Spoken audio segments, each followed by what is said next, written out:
First night in prison, walked through the door. Well, actually, yeah, first I had to go to the county. I went to DeKalb County. That was cool, you know, it's like a little pod. You in a little pod and you gotta go in at a certain time. Then when you come out, you can only go out in the like area. You can't really go outside, and the rec room is still in the building. You play basketball in the building, blah, blah, blah. Then they hit me up one night like 2 in the morning. How has it been since you went public with your relationship, Brat? Oh, it's been great. I mean, it's like a weight lifted. I feel free. Child, my hair is all a pride color.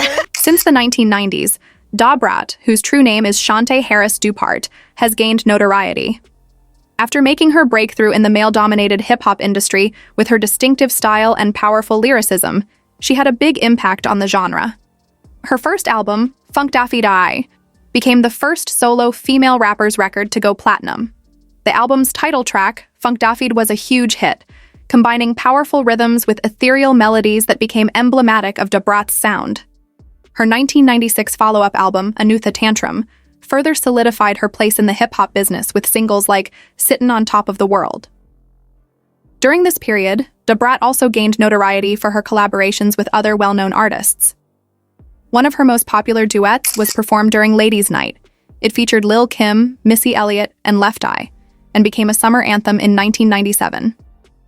Brat continued to gain traction in the industry with outstanding guest verses on tracks like I Think They Like Me, which featured Dem Franchise Boys and Jermaine Dupri.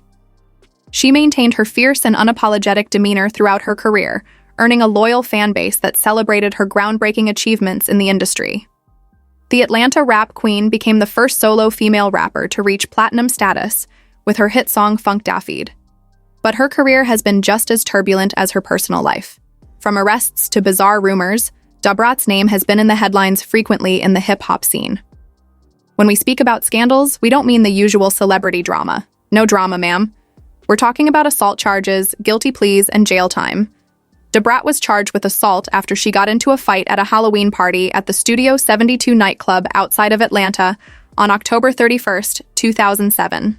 I've pretty much been done with Halloween up until this point. Wasn't raised that Halloween was a positive thing. I was raised that it was evil and of the devil. Then I got in trouble in '07 going to a Halloween party, and my granny told me don't go out. I shouldn't have went, because that night is the night I ended up in prison for hitting somebody in the head with a bottle. So I kind of don't do Halloween. According to reports, Brat and Shayla Stevens, a former NFL cheerleader and club hostess, got into a heated argument, but it's unclear what exactly caused the brawl. Frustrated by the back and forth, Stevens moved away from Brat to talk to her boss. But Brat was not at all receptive. She grabbed a bottle of rumyas, a bottle of liquor, and rushed at Shayla from behind like she was the star of her own street brawl. Then, without warning, she hit Stevens in the face. When Shayla was brought to the hospital, there was blood, my dear. Meanwhile, before Brat could even react, the cops threw her behind bars. Brat pleaded guilty to the charge of aggravated assault at the age of 34. Both the prosecution and the defense agreed that jail time was necessary for what seemed to be an unprovoked assault. You can't hit someone in the face with a blunt object, in this case a bottle, and expect to receive a pat on the back and be told not to do that again. We understand that this is a case where a period of incarceration is both, quite frankly, necessary and appropriate. The judge slapped her with 3 years behind bars. Yes, 3. It feels so funny being in here just walking around like... And how long were you locked up? 2.5. So you really know. I really know. The court sentenced her to 3 years in jail. Yes, 3. But there's more. In addition to those years in jail, she was given a 7-year probationary period. Every move she made would be meticulously observed for 7 years. To make things worse, 200 hours of community service were added as an afterthought. To the charge aggravated assault. As we discussed, your sentence is for a total time of 10 years, and you'll be required to serve 3 years of that sentence. So the last 7 years of your sentence you'll be on probation. In May 2010, Brat was granted a taste of freedom after 21 months in jail. But don't be fooled, this wasn't a full-on discharge. She was still bound by strict rules, even though she was on a work release program that permitted her to leave the prison premises. She was officially released from prison later. Crazy because I got out in 2011, February 28th. So it's been some years, so I've never walked in the front door. I kind of came in the back, you know what I'm saying? She spoke about her imprisonment as well.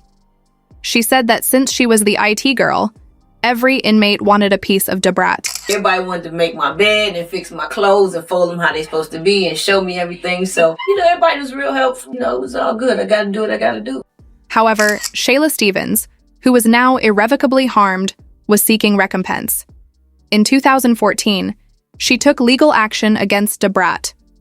When the civil trial started on February 28, 2014, Stevens asked for damages to cover her injuries and lost pay from the past and future. The case claimed that Stevens had permanent facial deformity, severe mental distress, and neurological impairment. The former cheerleader went on to say that her serious injuries crushed her dreams of becoming an actress. The trial was meant to be rather straightforward, but, like everything involving Brat at the time, it seemed to be followed by chaos and controversy. During the trial, it was discovered that one jury member had given false information about their citizenship status. When the judge publicly criticized the jury throughout the trial, he became furious. Even though Brat took the witness stand to defend herself, she was ultimately found guilty and ordered to pay Shayla Stevens $6.4 million in damages. Before the 2007 bottle-breaking incident, Brat had already been afoul of the law, which is surprising. No, she had already been behaving oddly before that infamous Halloween incident. In the year 2000, she appeared at another Atlanta nightclub. Brat apparently took issue with the VIP seats inside the club. Yes, VIP seats. She beat a woman with a revolver as things swiftly escalated. This wasn't just a tap either. 6 stitches were eventually needed to repair the woman's skull. In 2001, Brat entered a guilty plea to misdemeanor reckless conduct as part of a plea deal to escape a more severe penalty. Instead, she was sentenced to a year of probation, 80 hours of community service, and a $1,000 fine. She surely reflected and recovered well as a result of these experiences.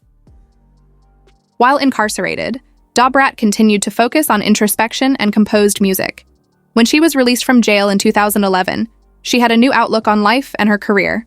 She quickly collaborated with Jermaine Dupri on a remix of Chris Brown's Look at Me Now, showcasing her sharp lyrical skills. Shortly after being released from prison, she released the Freestyle remix, which served as both a proclamation of her comeback and a reminder of her talent as a lyricist. In addition to singing, Brat remained active in radio and reality TV after her release. She co-hosted the Ricky Smiley Morning Show and appeared on Growing Up Hip Hop Atlanta. These platforms allowed her to share her story, demonstrate her personal growth, and stay involved in the entertainment world even as her focus shifted away from music. What about the drama? Even though Brat hasn't been arrested since, it remains very much alive. Sis may have traded her court appearances for studio sessions, but trust me when I say the feud continued, this time with Bow Wow, a former label partner, and other industry insiders. This isn't a little quarrel, it's a long-running, acrimonious family conflict. Bow Wow and Brat were once close friends, both signed to the legendary Jermaine Dupri. Under its messy, turbulent canopy, everything fell apart. But how the roles switched. Things grew tense and dramatic when Bow Wow started clashing with Jermaine. Brat? She's nothing if not loyal. Sis was not about to let anyone disrespect Jermaine. But darling, Brat put up a fight. When she and Bow Wow began exchanging insults, it became evident that their once close relationship had devolved into a full-blown argument. Brat's personal life also made headlines. She made her relationship with Jessica Dupart public on Instagram after coming out as gay in March 2020. 2 years later, in February 2022, the couple wed in a lavish ceremony. A year later, in February 2023, they announced they were expecting their first child, with Brat at 48, carrying the baby. However, their journey to find a sperm donor was tainted by controversy after insensitive comments were made on their reality TV show. Brat made it clear they were struggling to find a black donor. She described one option they found and joked that he looked like Jiminy Cricket. As you might imagine, Brat and Judy faced backlash on social media for perpetuating harmful stereotypes and dehumanizing black men. The remarks ignited heated debate, with many calling them rude and callous. After what was supposed to be a joyous moment turned into a full-blown controversy, the couple embarked on an apology tour to clarify their intentions. When their baby was born, even the name choice caused drama. According to Shea Solik, a former acquaintance, Judy and Brat had stolen the names of both her sons. Judy publicly defended her wife, stating the names had been chosen long ago and had nothing to do with someone they no longer associated with. Still, you had to wonder, isn't Brat tired? Name will have all of my names, honey. Her name will be Legacy Shantae Dupart, okay? Shantae is my first name, and Dupart is my baby's last name. Yes, honey, carry on the legacy of your parents, darling. Warning, the drama didn't end there. Recently, unfounded allegations of infidelity surfaced, including claims that Judy was seeing another man and filing for divorce just 2 years into their marriage. Brat has indirectly and openly denied these rumors. Despite the noise, the couple seems to be thriving. Social media shows them celebrating milestones like their son's first birthday with a star-studded party. Their Instagram profiles continue to reflect their happiness, filled with flowers, movie dates, and other tokens of their love and gratitude. So, what do you think? Drop your thoughts in the comments section below. And if you don't want to miss out on the hottest celebrity news, make sure to subscribe to Daily Finder.